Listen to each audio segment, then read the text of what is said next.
parang sirang nagbubuyat parang siyo. Di ka na nagawa ang project ko,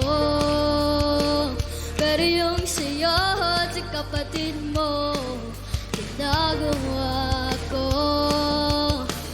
Kupito, seryosohin mo nga ako. Bakit lagi na lang sa tao na hindi handa? O di naman may mahal ng iba na bumula. Sabi ng utak, tama na. Ayaw pa awat ang aking darama kahit na bumula. Sabi ng puso, kaya pa hindi tumitigil kahit wala. Ikaw pa rin sinta, oh, ikaw lang ang gusto. Kahit di ako ang gusto mo, kahit di ako namumula. Sabi ng puso, kaya pa wala. Ikaw pa rin sinta,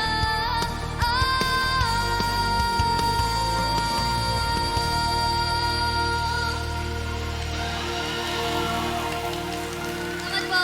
Ethan! Parang nag-concert ka talaga dito, ha? Alam mo, dahil dyan, etong para sa'yo. Alam mo, Ethan, kanina nung gumanon ka, kitang-kita ko na talagang kinilig itong ating judge na ibigay ng ano sa'yo, ng observation. Si Judge Angge. Hi, Ethan! Opo. Kamusta ka? Anong feeling mo ngayon? Masaya ako kasi nandito na po ako sa Midlands po. Wow! Ikaw po. Oh, sorry. Binalik. Back to you. I'm very good. I'm very Isa sa good mga girl. gusto ko sa'yo, kapag nagpe-perform ka, alam na alam mo kung paano pakiligin ng mga nanonood. Salamat po. At itong song na to, bagay na bagay sa'yo, Ethan. Really po? Yes! Isa sa mga tips na mabibigay ko lang sa'yo, importante syempre sa singer, kailangan malinaw yung eye contact natin sa audience. Kasi Yes. habang nagpe-perform ka, napapansin ko ba kumakanta ka parang gumaganon-ganon yung mata mo. Hindi ko alam kung may nawawala ka bang gamit o... May tinitignan si Ethan sa tabi eh. Oh, yung family na yung dito. family. Yes, na nauuna sa choreo. Si Mami.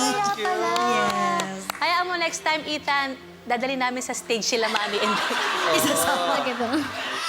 Sila mami at daddy naman mag-audition sa susunod. But otherwise...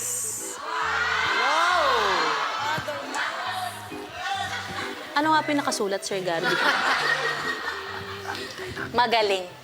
Salamat po. Thank you, Judge Angge. Punta naman tayo kay Ate Reg. Actually, nakyutan ako.